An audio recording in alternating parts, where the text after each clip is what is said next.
What's up, everybody? It's the homie Truth Teller, the street reporter, and today we're going to touch on a topic that a lot of people have been asking me to speak on these last couple of weeks. I guess they want to know the full story of what's going on in the drill culture. A lot of people be hearing these names of guys who get famous in the drill community, even though they don't got any rap songs and shit like that. So a name that I'm always asked a lot about is a guy by the name of BossTrell. A lot of people ask me about him because I guess he's affiliated with like FBG, St. Lawrence, Tukaville, and shit like that. So they hear his name a lot. They hear the ops dissing him. And a lot of people want to know about him because they don't see so much visuals on the internet about him. So we're going to kind of break his story down, take BossTrell to the board, kind of give you some background, tell you what happened, and then give you my conclusion. Because the conclusion is kind of crazy if you really think about it. Ain't really that much different, but it's different. You feel me? So today we're going to talk about this. So I'm going to give you some background on today we're going to speak on BossTrell, okay? BossTrell. Okay, if I'm not mistaken, he is a GD, okay? He's from that STL area. Okay, I'm pretty sure we all know that. STL is affiliated with guys like Duck, Brick, K.I., Taekwon, World, and stuff like that. Taekwon, really the guy, Taekwon Taylor, who named Taekwon World after him.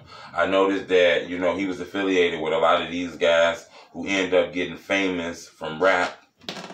Some got famous for rap. I noticed all these guys who he's affiliated with end up losing their lives too. They end up getting killed. I noticed that. So right off the bat, I knew that he was affiliated, you know, with gang-related type of things. You get what I'm saying? That's one of the first things that stood out to me as this young man had a name of BossTrell. They don't give you a name like BossTrell if you ain't bossing shit. You know, I noticed that he was already gang affiliated and he was from a neighborhood that was known for doing horrendous things to other people. And this neighborhood was in a war with other rival gangs. I noticed that. Okay. Another thing I noticed is BossTrell had a reputation of being a shooter. And I noticed that after listening to songs of other FBG members and shit like Cash Out. Cash Out even said this guy was like Max Payne.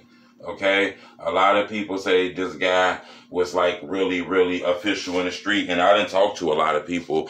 You got to remember, I done read police reports, listened to police scanners, newspaper articles, and I done had the chance to listen to music to come out since his death with people who done spoke on him, and I got close sources that's close to these guys. I recall I actually had a chance before I started really doing real good on my interviews. I just started out, but my name was buzzing. I had a chance to have a phone conversation with FBG Cash Out.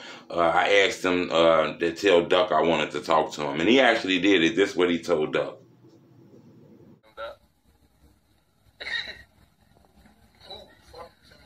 We are the truth tell. He gotta pay me. As you can see, you know, Duck needed a little payment, but at that time, we wasn't really going to pay anybody for no interviews. So I just did more hard work, grinded, and then eventually he contacted me and said he was ready for the interview. So that's just to let you guys know that I really do be having conversations with the people who really affiliated with these things. But like I was saying, I noticed that this guy had a reputation for being like a real street dude, a no-nonsense type of guy, a guy that you probably don't really want to fuck with. Another thing that I noticed about BossTrell is when he died, the ops always dissed him in songs. Okay? All the ops was dissing him in songs and shit like that. So that was another thing that stood out to me. So I kind of felt like this was going to be an easy case to kind of break down because it's already pointing a certain direction. You get what I'm saying? This street shit be crazy. So you got to understand, just because you young don't mean these niggas out here ain't acting crazy. These niggas out here be acting crazy. I don't give a fuck how old you be. These niggas be out here crazy, bro. I don't know what's going on nowadays, but these young people will smoke your ass and upload it on YouTube, like on some real shit. So just because these people are young, don't get it confused. Now, I'm not saying BossTrell was a killer, was a thug, you know. The internet kind of create these perceptions. Now, it's on you to believe them or not, because I'm not going to create that. But I am going to tell you from all the stories in my background that this guy had a no-nonsense reputation, okay? The police is claiming, and I done shifted through the paperwork and all kind of shit. The police is claiming, okay, that on November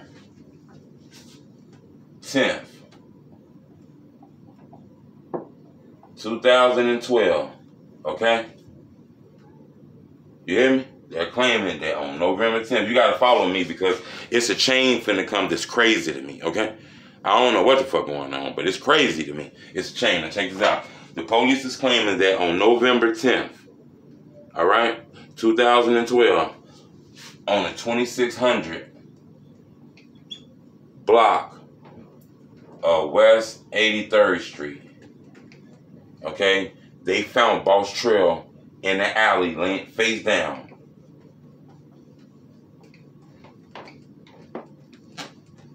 In the morning. They claiming they found him face down in the alley early in the morning with a gunshot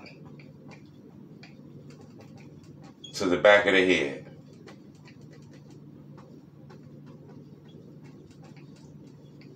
He eventually died later that night at the hospital when they pronounced him. But he was killed. Okay? Sound like some mafia shit to me, okay? Now here go my problem. Here go the things that kind of concern me with this shit, okay? Once I read the paperwork and I listened to the police scanners, I ran across the interview with BossTrell grandmother on WBEZ, okay? I believe that's like a radio station or a news station or something like that, okay? But an official real interview from his grandmother who said that BossTrell came to her and told her that he was in trouble, okay? But she didn't believe him. Hope I spelled that right. She didn't believe him, you know. She's like, boy, you're tall, lanky, skinny ass. That boy, no motherfucker want you. But he was warning her that he was in trouble, okay? When he died, it was a bus ticket in his pocket, okay? It was a bus ticket in his pocket. He was finna go to Iowa with his friends and shit out there, try to find a job. At least that's what the family get to saying. He said we're gonna find a job, whatever the fuck, you know. He could have been trying to lay low. But, you know, the family say he was finna move to Iowa, find a job, and leave that life and go to a different life, okay? Even though some people told me, who I talked to, he was trying to lay low. But you ain't hear that from me. No, I'm just playing, but that's what I heard from my sources, though. You know, and I don't want to play around, but I do want to tell you guys that this shit is crazy, okay? But, he had a bus ticket in his pocket to go to Iowa. The bus ticket, okay, you hear me, was going to leave, if I'm not mistaken, okay? I believe he died November. Hold up. We wrong on this a little bit, okay?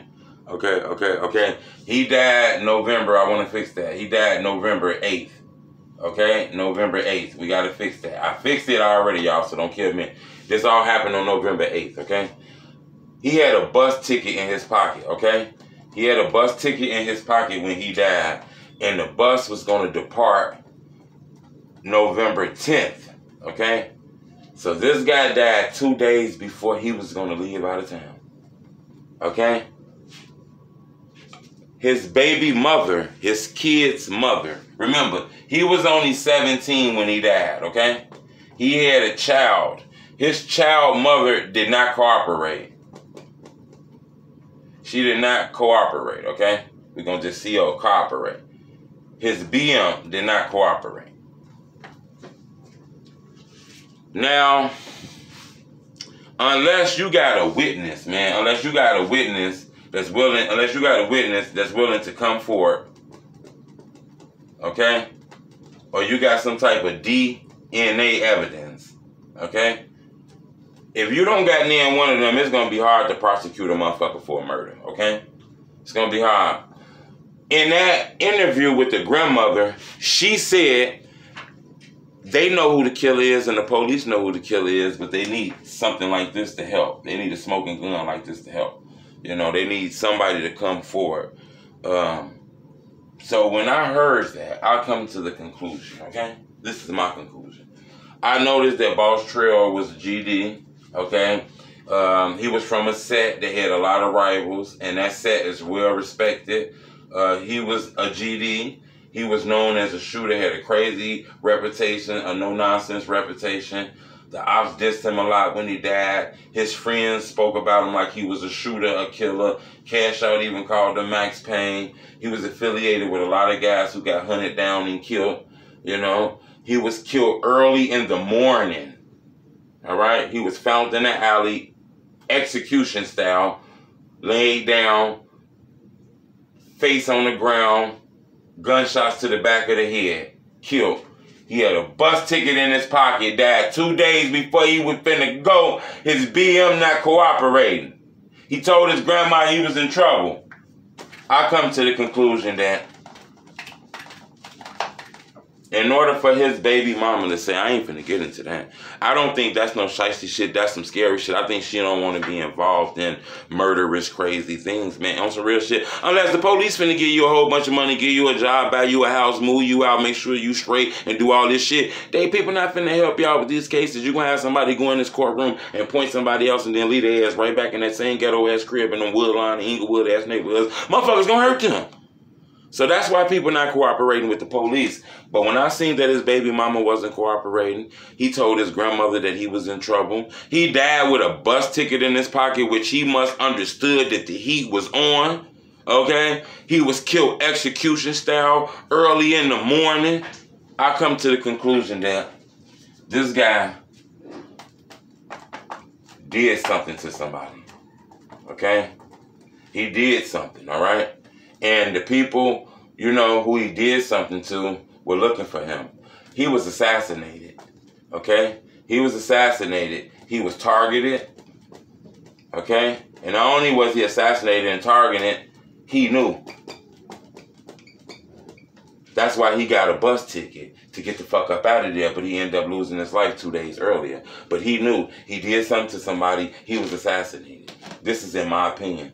You know, to kill a man execution style early in the morning like that, gunshots to the back of the head. Even his BM don't want to cooperate. Which lead me to believe that, I believe everybody know who did that to BossTrell, yeah. I think it's some real street shit. I think nobody want to get involved in that kind of shit. You know, I think this guy did something to somebody and they retaliated. That's in my opinion. I don't know if he did something first. Somebody probably did something to him first. I'm not sure. You know, I can just go out with the paperwork telling me what I'm looking at. And in my opinion, I believe this was, you know, like a retaliation. But I believe stronger than a retaliation. I believe this was an assassination. I believe, you know, this was exactly what King Von rap about. When it all boils down, I think BossTrell died because of the get back, in my opinion. Subscribe to my YouTube channel. It's the homie Truth Teller, the Street Reporter. Bleh, bleh, bleh.